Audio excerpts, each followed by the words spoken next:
Honorables députés et chers collègues, j'aimerais inviter chacun d'entre nous à se remémorer la raison de notre présence dans cette Assemblée. Les électeurs nous ont confié la tâche à la fois délicate, ardue et complexe de répondre en priorité à leurs douleurs sociales par le vote de lois progressistes, tant sur le plan social et économique, ainsi que par l'exercice légitime de notre mission de contrôle parlementaire. Dans ce contexte particulier où la deuxième vague, plus forte de la pandémie de la Covid-19, frappe à nouveau le monde et la RDC, l'adoption du budget 2021, le deuxième budget impulsé sous la houlette du président de la République, son Excellence Félix-Antoine Tshisekedi, vient nous rappeler que 2021 doit être pour les 86 millions de Congolais un signe d'espoir, un signe de changement, un signe de travail. Nous sommes là donc pour apporter des réponses aux desiderata des citoyens, leurs souhaits d'unité et de paix. Une paix consolidée par l'héritage d'unité que nos prédécesseurs nous ont légué.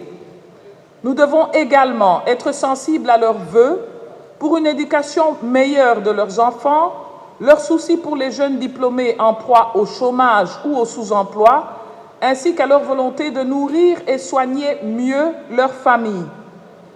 À tous ces compatriotes congolais, en votre nom, je voudrais redire ici, dans cette enceinte et pas ailleurs, que c'est eux qui sont de fait nos patrons à travers leur vote et le mandat qu'ils nous ont confié.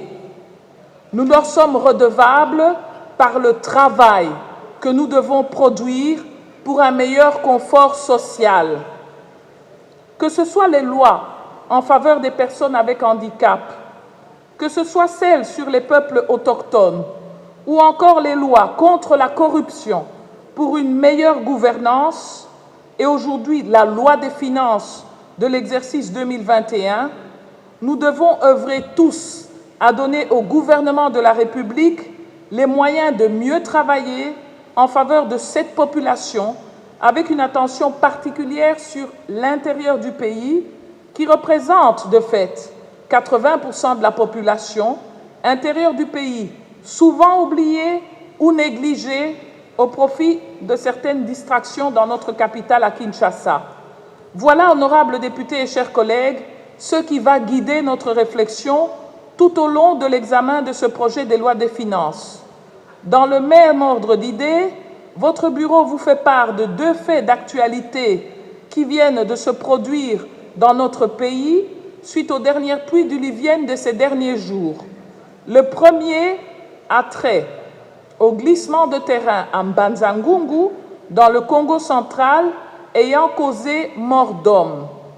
Le second concerne les inondations des maisons d'habitation situées le long du fleuve Congo, au quartier Kingabwa, dans la commune de Limete.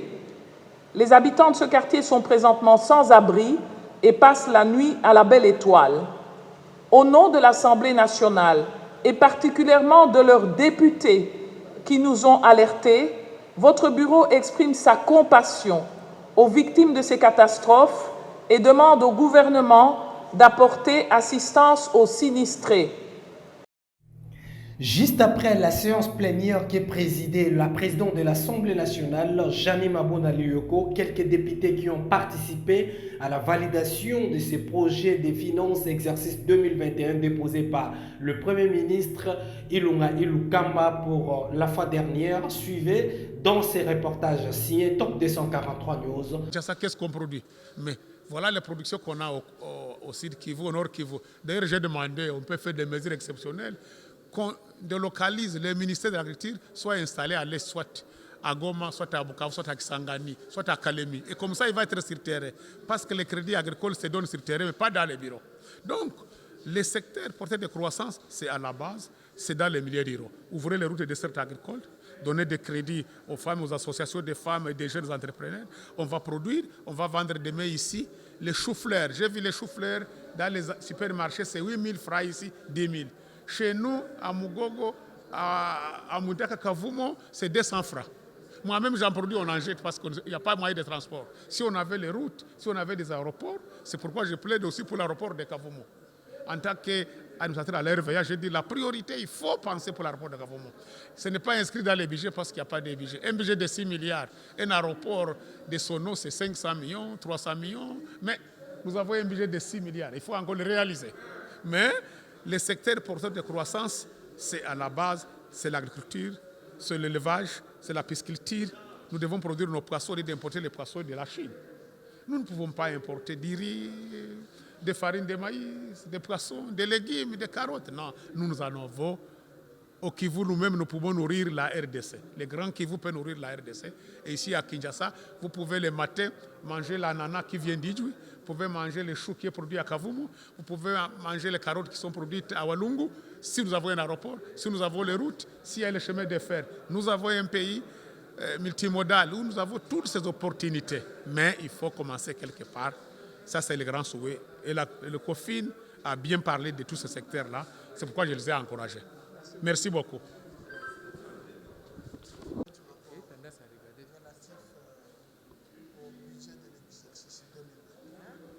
Vous avez pris la parole tout à l'heure, vous avez dit que votre secteur a été touché. Pouvez-vous expliquer explicitement? C'est vrai, vous avez suivi, j'ai été bref parce que c'était question de féliciter la commission ECOFIN. Ils ont touché les secteurs clés du développement de la RDC. Et ils ont recommandé au gouvernement de s'occuper de ce secteur pour relever la vie sociale de la population congolaise. Ils ont parlé d'abord des jeunes. Vous savez, moi, je suis du secteur privé. Et aujourd'hui, la seule manière de développer ces pays et aider ces pays à se relever, c'est focaliser vers les jeunes. Et les jeunes entrepreneurs méritent l'appui particulier du gouvernement. Il faut donner des crédits, il faut encadrer ces jeunes. Et ils ont parlé de l'incubation. L'incubateur, c'est un système qu'on a vu en Inde, où on prend des jeunes, on les met ensemble, pendant 2 mois, 3 mois, 6 mois, on les forme, et puis on leur donne des moyens, ils commencent leurs entreprises. Nous voudrons que ça soit ainsi au Congo. Et ils ont touché l'agriculture. Je dis avec des moyens. Et c'est le seul secteur porteur de croissance, c'est l'agriculture. Si on donne un peu de moyens, des crédits aux jeunes, des crédits aux femmes, on va produire, on va transformer, on va avoir une valeur ajoutée, on va consommer local, on va produire localement, on ne va plus importer. On a parlé des routes et des desserts agricoles. On a dit des cantonnages. Je dis que ça ne demande pas beaucoup de choses. Si le gouvernement met un peu de moyens en achetant des matériels et donner quelques moyens aux paysans, aux associations locales, aux coopératives, au niveau de la base, les gens même vont ouvrir les pistes de route, vont construire des petits ponts. Moi-même, j'en ai l'expérience. Avec $1000, vous pouvez construire un pont qui relie des villages à autres, qui relie des groupements à un autre, qui relie des territoires à un autre. Et tout ça, le COFIN a mis ça en avant en disant c'est le secteur où le gouvernement doit prendre tous les pays des moyens et il les met là-bas et on va développer le pays. Et puis, on a parlé aussi le réchauffement climatique pour l'environnement. Ils ont parlé de 1 milliard, le programme, la vision du chef de l'État. Moi, j'ai dit même c'est possible. Moi-même qui vous parle, j'en ai maintenant plus de 1 million d'arbres. J'ai dit qu'avec $10 000, vous pouvez produire 100 000 arbres. Donc, 1 milliard d'arbres, dans 5 ans, on peut même faire 2 milliards. C'est question de mettre un peu de moyens. Ça ne demande pas des milliards. Et c'est encore avec les jeunes qu'on peut produire cet arbre-là. Cet arbre, c'est possible. Et on va lutter contre le changement climatique. On va avoir un bon environnement. Donc, et on a parlé de l'énergie. J'avais déjà écrit au ministre de l'Hydraulique. J'ai parlé des jeunes qui sont prêts à produire. Nous avons l'expérience locale. Les jeunes peuvent nous produire 1 kWh à $3 000. Au Sud Kivu, je l'ai vu à Tubimbi, $3 000, on allume un village, on éclaire un village. Donc, aussi avec peu de moyens, avec les ressources qu'on a en hydraulique, des rivières, on peut produire de l'énergie. Parce qu'il n'y a pas de développement sans énergie. Et le gouvernement a ses moyens. C'est question de mobiliser minimum $300 000 par village, par groupement ou par territoire. On peut construire une microcentrale pour avoir de l'énergie électrique, pour avoir du courant à donner à la population, pour transformer nos produits agricoles, pour construire des centres des formations des jeunes.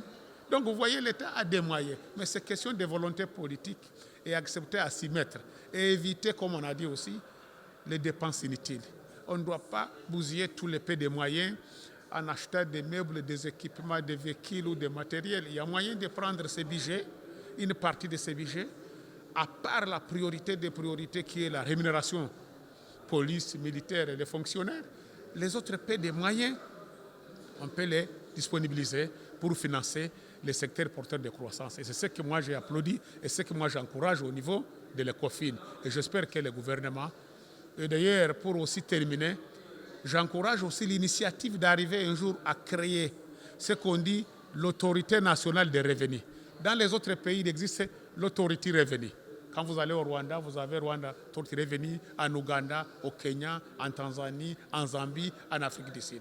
La RDC a encore des multiples de services qui interviennent, DGDA, DGI, OGFREM, OCC, DGRAD. Tous ces services-là font perdre des recettes de l'État. Il faut que ça soit dans un guichet unique et que ça soit un service qui va englober tous ces gens-là, ce qu'on dirait Autorité nationale des revenus. Ça, c'est toujours souhaité par le secteur privé. Et ça va aider au gouvernement de canaliser tous les moyens. Et tous les gens qui sont dans les formels, on l'amènerait vers les formels. Vous savez, beaucoup échappent au gouvernement. Les formels, il faut que chacun paye son impôt. Vous payez $10, moi je paye $100, l'autre $1000, l'autre 10 000, l'autre 100 000, l'autre 1 million. Mais ça rentre dans une seule caisse. Et dans cette caisse-là, on peut dispatcher en disant la rétrocession, chaque service a intervenu. Mais si vous laissez plusieurs interlocuteurs devant les opérateurs économiques, ça va faire fuir. Et ça fait fuir aussi les investissements. Vous savez, il y a moins d'investisseurs ici au Congo. C'est parce qu'il y a trop de taxes, trop des interlocuteurs. Vous venez, tel ministère, tel service. Non. D'ailleurs, je vous dis, on a un problème, mais je viens de voir que l'AFEC a écrit, la Banque centrale a écrit, le ministère du Commerce extérieur a écrit, à la frontière de Ruzizi 1er, à Bukavu. On a saisi l'argent des petits commerçants, des femmes et des jeunes, 11 000 $, 16 000 $. On a saisi cet argent. On attend que aussi la direction générale de la DGM trouve des solutions à ces points-là, parce que la Banque centrale a écrit, la FEC a écrit, le commerce extérieur a écrit, et nous, au niveau du Parlement, nous, comme députés, nous avons écrit. Il faut que cet argent-là revienne à ces petits citoyens qui sont allés au Rwanda, au Burundi, en Ouganda, pour approvisionner la ville de Bukavu pendant le Covid. 11 000 $, malgré que l'autorisation, la réglementation d'échange n'autorise pas de traverser au-delà des 11 000. C'était une période exceptionnelle et ce n'était pas pour une seule personne. C'était au moins une cinquantaine de personnes, $100, $200, $500. Ils ont fait un groupage et l'argent en arrivant à la frontière, ça a été saisi par les services de DGM, ANR et dans la réglementation, on a consommé cet argent à la Banque centrale. Nous avons écrit et il y a maintenant des réponses favorables. Il reste que la DGM aussi en décide. Nous avons écrit au directeur général de la DGM. Nous espérons que ces pauvres citoyens du Sud Kivu, de la ville de Bukavu, qui approvisionnaient pendant la période de Covid, mars, avril, mai, juin, leur argent a été saisi en juin, puissent être retournés leur dit. Et le Sud Kivu a tant perdu des années et des années. Ils ont perdu dans les coopératives de crédit. Ils ont perdu dans les banques qui ont fait des faillites. C'est des millions et des millions. Et vous savez, l'économie de l'Est est dans les mains des PME, des artisans. Partout au monde, les gouvernements soutiennent ces artisans. On commence par l'artisanat avant de devenir petites et moyennes et grandes entreprises. Mais si on n'est pas soutenu, si ça ne peut pas être... C'est inconcevable qu'un gouvernement accepte que les paix que disposent ces petits citoyens soient arrachés. Non, le contraire. Ailleurs, aujourd'hui, vous avez vu en France, on donne les opérateurs économiques de l'argent. Ceux qui ont fermé les activités pendant le Covid. Mais le contraire, la RDC ne doit pas soutirer les paix qui restent aux citoyens. Il faut donner. Donc on a plaidé pour ça et on espère qu'on aura une suite favorable.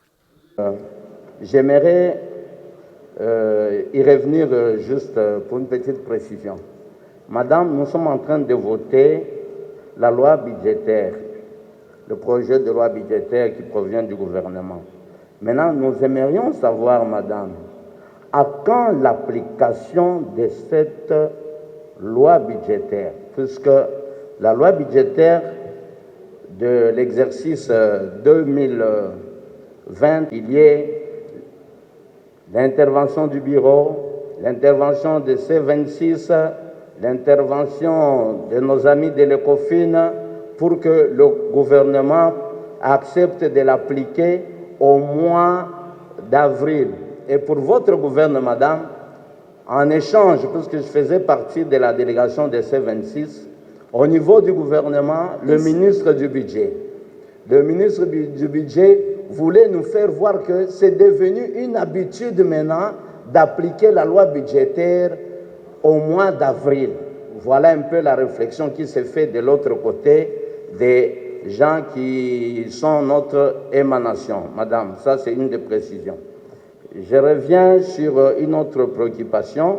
J'ai suivi avec appétit l'exposé de nos amis de l'ECOFIN, mais à un certain moment, je sentais, c'est comme si ils étaient dans la peau de l'exécutif, la façon dont ils étaient en train de nous donner les arguments, voilà, le Covid a fait ceci, le Covid, j'ai senti qu'ils étaient, je ne sais pas si c'est le peu de beurre qu'on les a donné à l'internat là-bas, je ne sais pas, madame. Pour votre gouvernement, chers amis de l'ECOFIN, madame, si vous le permettez, Oui. certes, nous avons vécu le Covid. Au moment du Covid, je crois que c'est pas... Je prends un témoin, madame, avec qui on était en communication.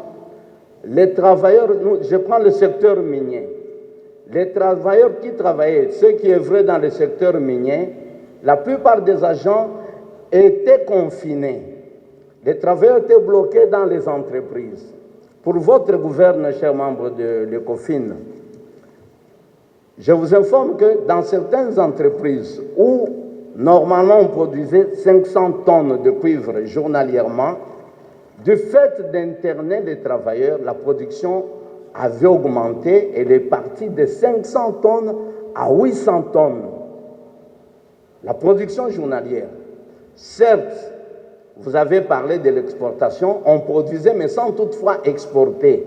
Maintenant, après la levée de l'état d'urgence, qu'est-ce qui s'est passé? C'est là où moi je voulais que je puisse entendre qu'après la levée de l'état d'urgence, le temps de stock, le temps de produits miniers qui étaient stockés dans les entreprises nous ont donné maintenant un résultat non escompté, mais un résultat qui nous a donné un surplus. Je n'ai pas senti cet argument-là. Parce que si vous voyez dans la loi budgétaire, partout on écrit Covid, Covid, même dans les champs. La Covid est venue après la production, quand les gens avaient déjà planté le manioc, le maïs, mais ça n'a pas affecté, la Covid n'a pas affecté la saison pluvieuse quand même. Donc là, c'est quand même un accent. Je crois que prochainement, il faudrait un peu modérer, mais j'ai senti un langage du gouvernement quand vous étiez en train d'exposer. Le deuxième point, il y a l'ajustement. Félicitations quand même pour le fonds supplémentaire que vous avez pu découvrir, coup de chapeau. Parce que quand le feu est vert, nous devons dire qu'il est vert. Quand il est rouge, nous disons qu'il est vert. Coup de chapeau de ce côté-là. Mais je vois que vous avez prévu un montant pour la défense et un montant pour la police nationale. Vous les donnez aveuglément comme ça ou vous l'aiguillez, il y a certaines précisions, puisque je ne vois pas dans quelle rubrique de la police où vous avez affecté ce montant-là et dans quelle rubrique de FARDC ou de la défense vous avez affecté. Moi, j'aimerais donner une proposition, c'est que vous puissiez affecter dans les primes des pauvres policiers qui ne touchent que 120 000, 150 000 francs congolais. Si vous pouvez les affecter là-bas et puis insister sur la bancarisation des primes. Il y a des primes ménages qui sont consommées comme ça par des individus. Je crois que la fois passée, il y a la commission de la défense présidée par notre dada Jeannette Kabila qui avait insisté sur ça. Et moi, j'aimerais que vous puissiez mettre un accent sur les primes de Honorable Killer, vous avez dépassé les 3 minutes. Madame, avec votre indulgence, solidarité, genré en tant que genré, c'est pas du tout. Le mot nous manque, madame. La matière elle est trop pertinente, madame. Avec votre permission, madame, donnez-moi même 2 minutes. Je vous en prie, continuez. Donc, j'aimerais que vous puissiez insister sur la bancarisation. J'ai descendu ça concerne les primes des policiers. Je vois le secteur Assemblée nationale. Il y a le dossier des invisibles là. Vous n'avez pas fait allusion à ce qu'il n'y a-t-il pas moyen de mettre ces histoires-là dans une rubrique contraignante? Je crois que vous comprenez de quoi je voudrais parler. Mettez ça dans une rubrique contraignante, puisque le frais de fonctionnement n'est pas contraignant. Il n'est pas contraignant. Dans les démarches que nous avons eu à faire, je crois que nos partenaires nous ont dit, mettez vos histoires-là dans des rubriques contraignantes. Je crois que vous me saisissez. Hein? Donc là, c'est un point sur lequel je voulais insister. Madame, excusez, je suis en train de chuter. Vous êtes en train de chuter, sinon je suis en train de chuter. On sera obligé de vous retirer la parole. Je crois que j'ai tout dit, Merci Merci madame. Hilaire. Pour vous informer de l'essentiel de l'actualité en République démocratique du Congo en temps réel, il vous suffit de vous abonner sur notre chaîne YouTube Entrepreneuriat TV grâce à votre magazine d'information générale Top 243 News pour recevoir toutes les notifications de cette nouvelle édition des informations du jour. Au nom de toute la rédaction, nous vous remercions.